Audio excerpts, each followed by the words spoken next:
अस्सलाम वालेकुम प्यारे बच्चों, उम्मीद करता हूँ आप सब खैरियत से होंगे। Welcome back to my YouTube channel chemistry for you. तो हमने फोटो केमिस्ट्री का चैप्टर स्टार्ट किया हुआ था and in the previous lectures हमने लॉज ऑफ फोटो केमिस्ट्री को डिस्कस किया। आज के इस लेक्चर में प्यारे बच्चों हम क्वांटम यील्ड और क्वांटम एफिशिएंसी के कंसेप्ट को डिटेल के साथ समझेंगे। तो प्यारे बच्चों, प्रीवियस लेक्चर में जिसमें हमने second law of photochemistry Stark Einstein's law of photochemical equivalence को स्टडी किया था। तो वो लॉ क्या कहता था कि एक मॉलिक्यूल जो फोटोकेमिकल चेंज करता है या एक्टिवेट होता है या प्रोडक्ट में डिकम्पोज होता है, उसके लिए एक फोटोन ऑफ एनर्जी रिक्वायर्ड होता है। लेकिन प्यारे बच्चों, मुख्तलिफ केसेस ऐसे हैं कि जहां पर एक मॉलिक्यूल के डिकम्पोज होने के लिए या फिर एक्टिवेट होने के लिए एक फोटोन ऑफ एनर्जी नहीं लगता। मिसाल के तौर पर बाज़ रिएक्शंस ऐसे होते हैं कि जिनके अंदर एक फोटोन ऑफ एनर्जी से एक से ज़्यादा मॉलिक्यूल्स एक्टिवेट हो जाते हैं, और बाज़ रिएक्शंस में ऐसा होता है कि एक ही मॉलिक्यूल एक्टिवेट होने के लिए एक से ज़्यादा फोटोन्स को एब्जॉर्ब करता है। तो ये बहुत ही गंभीर मसला था, और इस मसले के हल के लिए जो कंसेप्ट जनरेट होता है वो है क्वांटम यील्ड का। तो क्वांटम यील्ड हमारे पास actually number of photon absorb and the number of molecules activated, इनके दरमियान हमारे पास एक रिलेशनशिप देता है। तो प्यारे बच्चों, हम इसकी डेफिनेशन से स्टार्ट करते हैं कि what is the definition of quantum yield. ठीक है, actually it is the ratio of number of reacting molecules to the number of photon absorbed at a particular time in a photochemical reaction। मैं लिखता हूं, it is the ratio of number of reacting molecules to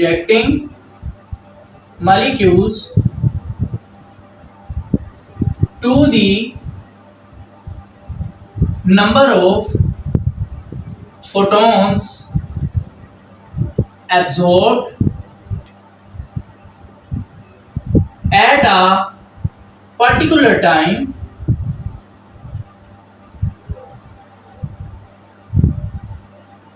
in a photochemical reaction। ठीक है। तो प्यारे बच्चों, quantum yield जो है या इसका दूसरा नाम क्वांटम एफिशिएंसी भी है, ये एक्चुअली हमारे पास रेशियो है किस चीज की? नंबर ऑफ रिएक्टिंग मॉलिक्यूल्स की to the number of photon absorb. अब इसकी मैं डिनोशन की बात करूं तो इट इज डिनोटेड बाय 5। ठीक है, तो क्वांटम यील्ड का जो साइन है वो हमारे पास प्यारे बच्चों ये है। तो अब मैं इसके फार्मूला लिखता हूं जी, फार्मूला। ठीक है, फार्मूला क्या है जी? Phi is equal to number of reacting molecules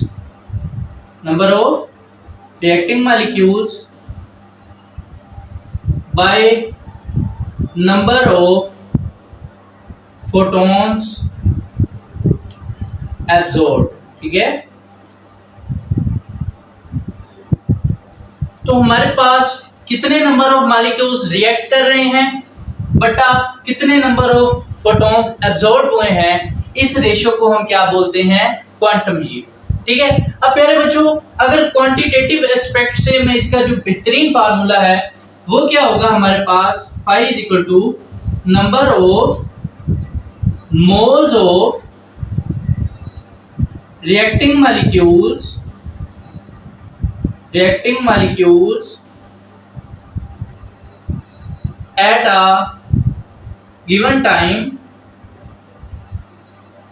by number of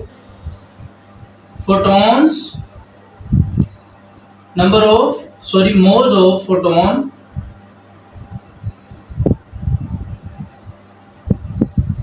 at a given time। ठीक है, तो प्यारे बच्चों, एक फोटोकेमिकल रिएक्शन के दौरान एक गिवन टाइम पे, खास पार्टिकुलर टाइम पे कितने number of moles of reacting molecules हैं, उसकी रेशियो अगर हम किसके साथ लें, number of moles of photon के साथ, तो हमारे पास जो रिजल्ट आता है उसे हम क्या बोलते हैं, क्वांटम यील्ड। ये आइंस्टाइन के एनर्जी के हवाले से है, नंबर ऑफ मोल्स और ऑफ रिएक्टिव मॉलिक्यूल्स और number of photons absorb. In the previous lecture मैंने आपको बताया था कि वन आइंस्टाइन एनर्जी क्या होती है, energy transferred by one moles of photon to a reacting molecule, उसे हम क्या बोलते हैं, आइंस्टाइन एनर्जी। तो इन टर्म्स ऑफ मोल हमारे पास क्वांटम यील्ड का जो फार्मूला बनता है वो ये बनता है। इसके बाद प्यारे बच्चों हम क्वांटम यील्ड के बारे में कुछ जो की पॉइंट्स हैं उनकी बात करते हैं।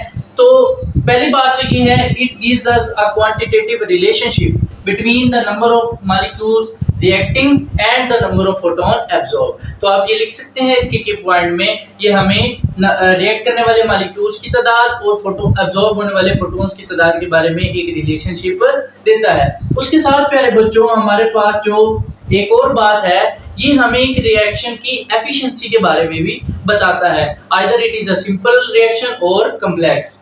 It tells us about the efficiency of a photochemical reaction, either it is simple or complex reaction। ठीक है, तो प्यारे बच्चों रिएक्शन, एक फोटोकेमिकल रिएक्शन बेशक वो सिंपल हो या कॉम्प्लेक्स हो, तो क्वांटम यील्ड हमें उसकी एफिशिएंसी के बारे में बताता है कि इसके अंदर किस हद तक रिएक्टिंग मॉलिक्यूल्स जो हैं वो प्रोडक्ट में कन्वर्ट हुए हैं और कितने नंबर ऑफ फोटोन्स जो हैं वो एब्जॉर्ब हुए हैं। उसके बाद प्यारे बच्चों हम बात करते हैं टाइप्स की। क्वांटम यील्ड की कितनी टाइप्स हैं? तो प्यारे बच्चों there are 3 types of quantum yield. पहली टाइप जिसमें quantum yield is equal to 1, second type quantum yield is greater than 1 and third type is quantum yield is smaller than 1। तो अब हम बारी बारी इन तीनों को डिस्कस करते हैं कि ये क्या होती हैं। टाइप्स की बात करते हैं, ठीक है। तो हमारे पास 3 टाइप्स होती हैं, ठीक है। There are 3 types of quantum yield. पहली टाइप की बात करते हैं हम प्यारे बच्चों। टाइप नंबर 1 जो है हमारे पास वो क्या है जी, quantum yield is equal to 1। ठीक है, कि क्वांटम यील्ड 1 कब होगी किसी भी फोटोकेमिकल रिएक्शन की। तो प्यारे बच्चों आपको मैं सिंपल से कंसेप्ट से समझाता हूं। हमारे पास इसका फार्मूला क्या था, number of reacting molecules, number of reacting molecules by number of photon absorb. ठीक है, ये हमारे पास क्वांटम यील्ड का क्या था, फार्मूला था। अब प्यारे बच्चों अगर गौर करें, हमारे पास एक मॉलिक्यूल जो रिएक्ट कर रहा है वो एक फोटोन को अगर एब्जॉर्ब करे तो तब हमारे पास क्वांटम यील्ड क्या आएगी, 1। यानी नंबर ऑफ रिएक्टिंग मॉलिक्यूल्स कितना हो, 1 हो, और नंबर ऑफ फोटोन भी एब्जॉर्ब कितने हो रहे हो, 1। तो हमारे पास जो क्वांटम यील्ड आएगी वो कितनी आएगी, 1 आएगी। वो कितनी आएगी, 1 आएगी। तो ऐसे केस में हमारे पास क्वांटम यील्ड 1 होती है जिस फोटोकेमिकल रिएक्शन में जो नंबर ऑफ फोटोन है वो कितना एब्जॉर्ब हो, 1 हो बाय 1 मॉलिक्यूल। अब अगर आप जरा रिकॉल करें, थोड़ा सा गौर करें, तो सेकंड लॉ ऑफ फोटोकेमिस्ट्री या Stark Einstein law of photochemistry भी हमें क्या कहता था कि 1 molecule is 1 photon of energy is absorbed by 1 molecule to cause a photochemical chain. तो मैं इसमें लिख सकता हूं quantum yield is equal to 1, quantum yield is equal to 1 for a photochemical reaction which obeys second law of photochemistry या फिर which obeys photochemical equivalence law, for which 1 photon is absorbed by 1 molecule to cause a chemical chain। ठीक है, quantum yield is equal to 1 for such photochemical reaction which obeys Stark Einstein's law, ठीक है। और ये कौन सा law था प्यारे बच्चों? Second law of photo chemistry, second law of photo chemistry, ठीक है। फॉर विच, और ये लॉ हमें क्या कहता था कि एक मॉलिक्यूल के एक्टिवेट होने के लिए एक फोटोन ऑफ एनर्जी अब्सॉर्ब होता है। For which one photon of energy is absorbed by one molecule, ठीक है। तो क्वांटम यील्ड की बुनियाद पर एक्चुअली हम फोटोकेमिकल रिएक्शंस को डिवाइड कर रहे हैं। तो अगर क्वांटम यील्ड 1 है, इसका मतलब ये है कि उस फोटोकेमिकल रिएक्शन में एक मॉलिक्यूल के एक्टिवेट होने के लिए एक ही फोटोन ऑफ एनर्जी इस्तेमाल हो रहा है। और वो रिएक्शन कौन सा होगा? जो सेकंड लॉ ऑफ फोटोकेमिस्ट्री या Stark Einstein law of photochemical equivalence को ओबे करेगा, ठीक है। प्यारे बच्चों, बात करते हैं सेकंड टाइप की। और सेकंड टाइप में क्या होता है जी? Quantum yield is greater than 1। इसको हम दूसरा नाम देते हैं हाई क्वांटम यील्ड। क्या? High quantum yield. तो क्वांटम यील्ड ग्रेटर देन 1 होने का मतलब क्या है? पहले बच्चों फार्मूले से ही मैं आपको समझाऊंगा। तो फाई का फार्मूला क्या था हमारे पास? Number of reacting molecules by number of absorbed photon, ठीक है। ये हमारे पास क्या था जी? क्वांटम यील्ड का फार्मूला। अब प्यारे बच्चों थोड़ा सा गौर करना है कि अगर एक फोटोन के अब्सॉर्ब करने से एक से ज्यादा नंबर ऑफ मॉलिक्यूल एक्टिवेट हो जाते हैं, तो ऐसी सूरत में हमारे पास क्वांटम यील्ड क्या होगी? Greater than 1। मिसाल के तौर पे अगर 5 मॉलिक्यूल जो है वो एक्टिवेट हो जाते हैं by absorbing a single photon, by absorbing a single photon, तो क्वांटम यील्ड हमारे पास क्या आएगी? 5, and 5 is greater than 1। 5 is greater than 1, ठीक है। तो हाई क्वांटम यील्ड या क्वांटम यील्ड ग्रेटर देन 1 कब होगी? when in a photochemical reaction more than one molecules are activated by absorbing a single photon। तो मैं इसकी डेफिनेशन लिखता हूं। when more than one molecule is activated, या फिर आप लिख सकते हैं कन्वर्टेड इनटू प्रोडक्ट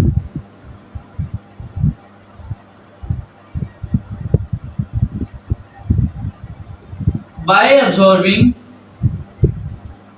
आ सिंगल फोटोन, ठीक है। तो प्यारे बच्चों एक फोटोन अब्सॉर्ब करने से अगर एक से ज्यादा मॉलिक्यूल्स हमारे पास एक्टिवेट हो जाते हैं, तो ऐसी सूरत में क्वांटम यील्ड क्या कहलाती है? It is called high quantum yield, ठीक है। अब यहाँ पे एक बहुत ही इंपॉर्टेंट सवाल पैदा होता है कि एक ही फोटोन को अब्सॉर्ब करने से एक से ज्यादा मॉलिक्यूल्स कैसे एक्टिवेट हो जाते हैं। यानी ज़हन में सवाल पैदा होता है कि एक फोटोन अब्सॉर्ब करने से एक से ज्यादा मॉलिक्यूल्स कैसे अब्सॉर्ब एक्टिवेट हो जाते हैं। आखिर उसके पीछे कुछ वजूहात होंगी, कुछ रीजंस होंगी। तो आइए प्यारे बच्चों उन रीजंस को डिस्कस करते हैं कि what are the reasons for high quantum yield. बच्चों बात करते हैं reasons for high quantum yield. सबसे पहली रीजन इसकी ये है कि देखिए प्यारे बच्चों बहुत से केमिकल रिएक्शन ऐसे होते हैं जिनके अंदर फ्री रेडिकल्स जनरेट होते हैं, और वो फ्री रेडिकल जनरेट होने के बाद सीरीज ऑफ चेन रिएक्शंस को स्टार्ट कर देते हैं। और जब वो series of chain reaction start होते हैं तो उसमें ज्यादा सारे रिएक्टिंग मॉलिक्यूल्स एक्टिवेट हो जाते हैं। तो जब एक ही फोटोन से ज्यादा सारे मॉलिक्यूल्स एक्टिवेट हो जाएंगे तब क्वांटम यील्ड क्या हो जाएगी? Greater than 1, and it is called high quantum yield. तो प्यारे बच्चों पहली रीजन हमारे पास इसकी ये है, इन सम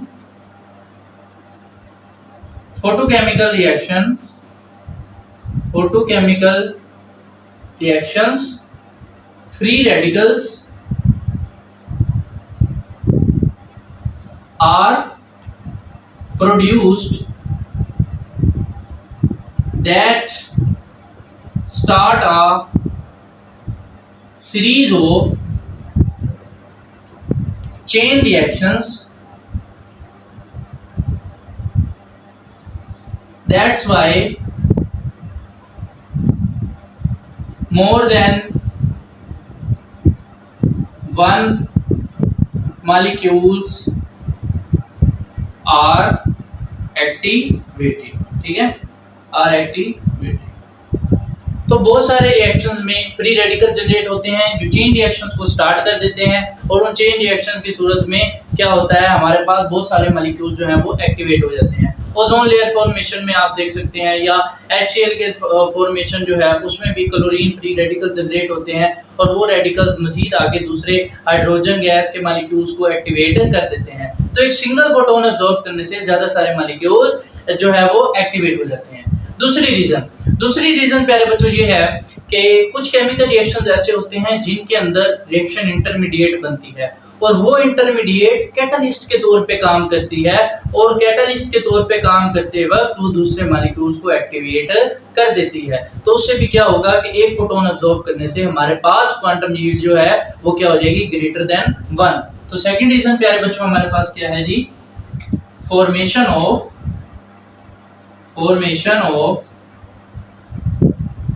intermediate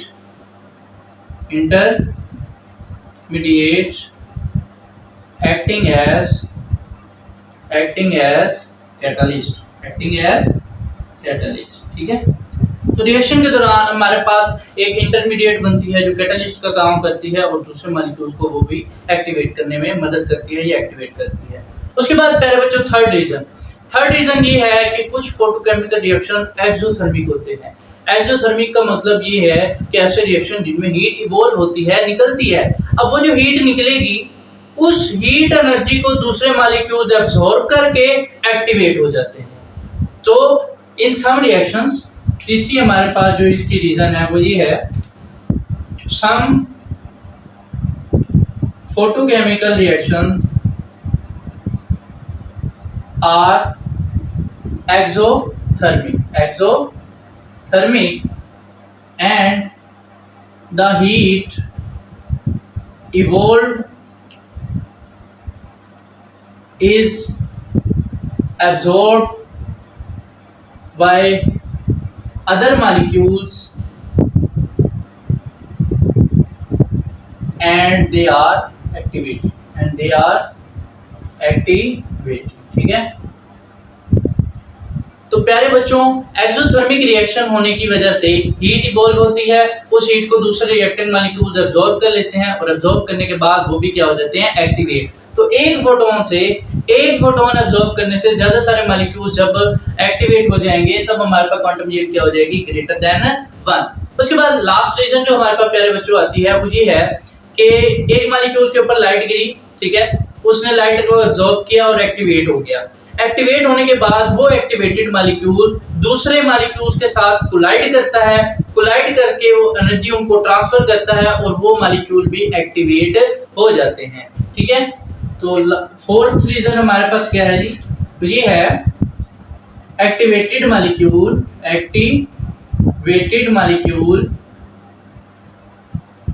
में कोलाइड with other molecules,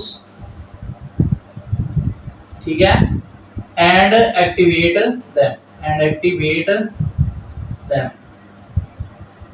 तो प्यारे बच्चों सिंपल सी एग्जांपल है, देखिए कि हमारे पास एक मॉलिक्यूल है, इसके ऊपर लाइट गिरती है, ठीक है, लाइट गिरने के बाद ये ए मॉलिक्यूल क्या हो जाता है जी, एक्टिवेटेड। ठीक है, एक्टिवेटेड मॉलिक्यूल जब दूसरे मॉलिक्यूल लेट्स सपोज बी से टकराता है, कोलाइड करने के बाद ये अपनी एनर्जी इसको ट्रांसफर करता है, और ट्रांसफर करने की वजह से ये दोनों मॉलिक्यूल्स क्या हो जाते हैं, एक्टिवेट, ये भी और ये भी।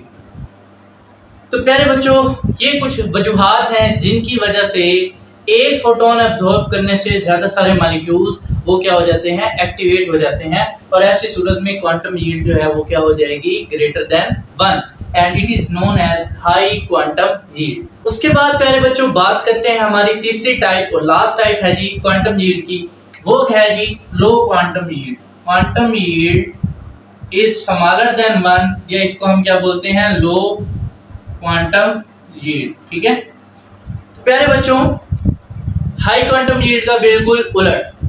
हाई क्वांटम यील्ड में एक फोटोन अब्सॉर्ब करने से ज्यादा सारे मॉलिक्यूल एक्टिवेट हो जाते हैं। लो क्वांटम यील्ड में क्या होगा कि ज्यादा सारे एक ही मॉलिक्यूल एक्टिवेट होने के लिए एक से ज्यादा फोटोन्स को एब्सॉर्ब करेगा। तो मैं इसकी डेफिनेशन लिखता हूं। ये डेफिनेशन क्या होगी जी, when one molecule absorbs when one molecule absorbs more than one number of photons to cause photochemical change, then it is called low quantum yield। ठीक है, जब एक मॉलिक्यूल एक्टिवेट होने के लिए एक से ज्यादा फोटोन को एब्सॉर्ब करेगा तब हमारे पास क्वांटम यील्ड जो है वो क्या हो जाएगी, स्मॉलर देन 1 हो जाएगी, स्मॉलर देन 1। तो फार्मूले से भी हम देख लेते हैं जी। ये हमारे पास क्वांटम यील्ड का फार्मूला क्या था, number of reacting molecules, number of reacting molecules by number of absorbed photon। ठीक है, तो प्यारे बच्चों हमारे पास एक मॉलिक्यूल है जी और वो एब्जॉर्ब होने के लिए क्या करेगा, एक से ज्यादा फोटोन, मतलब 4 फोटोन इस्तेमाल करेगा।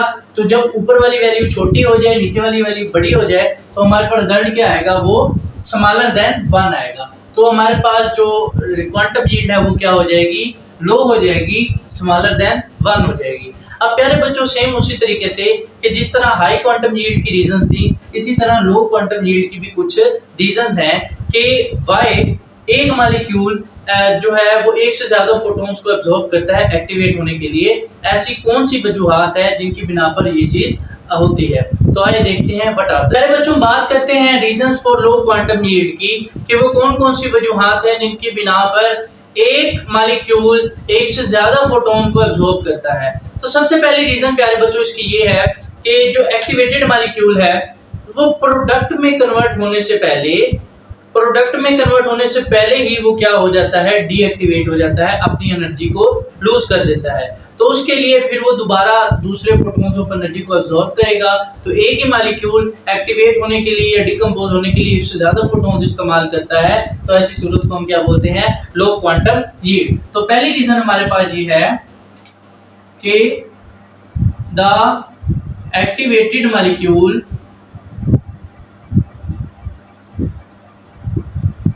may be deactivated, यानी ये अपनी एनर्जी क्या कर देता है, लूज कर देता है, बिफोर कन्वर्टिंग इनटू प्रोडक्ट। ठीक है,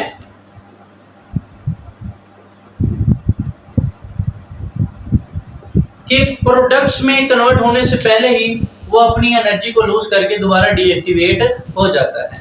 तो इस वजह से क्या है कि हमारे पास क्वांटम यील्ड क्या होती है, लो होती है। तो प्यारे बच्चों इसी तरीके से दूसरी रीजन हमारे पास क्या है कि वो अपनी एनर्जी लूज कैसे करता है।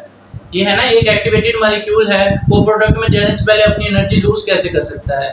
उसकी एक रीजन ये भी होती है कि जो एक एक्टिवेटेड मॉलिक्यूल है वो दूसरे मॉलिक्यूल्स के साथ, रिएक्टिव मॉलिक्यूल्स के साथ कोलाइड करता है और उस कोलिजन के नतीजे में वो अपनी एनर्जी को कंप्लीटली लूज कर देता है और वो क्या हो जाता है, डीएक्टिवेट। मिसाल के तौर पर ये मेरे पास एक ए मॉलिक्यूल है, इसके ऊपर मैं लाइट डालता हूँ। ठीक है, लाइट डालने से ये मॉलिक्यूल क्या हो जाता है, एक्टिवेट। ठीक है, अब ये एक्टिवेटेड मॉलिक्यूल प्यारे बच्चों जब दूसरे मॉलिक्यूल के साथ कोलाइड करेगा, कोलाइड करने के बाद ये अपनी एनर्जी लूज कर देता है और ये भी क्या हो जाता है, डीएक्टिवेट। तो इस तरीके से वो अपना मॉलिक्यूल प्रोडक्ट में कन्वर्ट होने से पहले ही क्या हो जाता है, डीएक्टिवेट, और फिर वो दोबारा अगेन फोटोन्स ऑफ एनर्जी को एब्जॉर्ब करता है। तो इस तरीके से एक ही मॉलिक्यूल प्रोडक्ट्स में कन्वर्ट होने के लिए एक से ज्यादा फोटोन का इस्तेमाल करता है और हमारे पास क्वांटम यील्ड क्या हो जाती है, लो हो जाती है, स्मॉलर देन 1 हो जाती है। अब प्यारे बच्चों, ये जो यहाँ तक का प्रोसेस है ना, एक मॉलिक्यूल लाइट एनर्जी को अब्सॉर्ब करके एक्टिवेट होता है, इसे हम बोलते हैं प्राइमरी प्रोसेस। ठीक है, प्राइमरी प्रोसेस। ठीक है,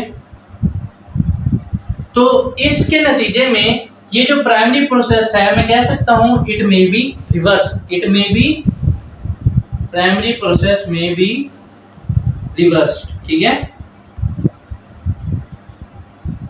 तो यही हुआ ना, ये प्राइमरी प्रोसेस था कि एक मॉलिक्यूल ने लाइट को अब्सॉर्ब किया और एक्टिवेट हुआ, और कोलिजन की वजह से वो मॉलिक्यूल वापस क्या हो गया, डीएक्टिवेट। तो ये प्राइमरी प्रोसेस था, ये क्या हो गया, बिल्कुल रिवर्स। इस रीजन की वजह से भी क्वांटम यील्ड हमारे पास क्या हो जाती है, लो हो जाती है। उसके बाद प्यारे बच्चों, लास्ट रीजन हमारे पास ये है कि बाज़ औक़ात ऐसा होता है कि मॉलिक्यूल को एक फोटोन सफिशिएंट एनर्जी नहीं दे पाता जिससे वो प्रोडक्ट के अंदर कन्वर्ट हो सके, तो इसलिए वो मॉलिक्यूल फिर एक से ज्यादा फोटोन्स को अब्सॉर्ब करता है और क्वांटम यील्ड हमारे पास क्या हो जाती है, स्मॉलर देन 1। ठीक है, तो हमारे पास तीसरी रीजन जो है वो क्या है जी, molecule does not absorb sufficient energy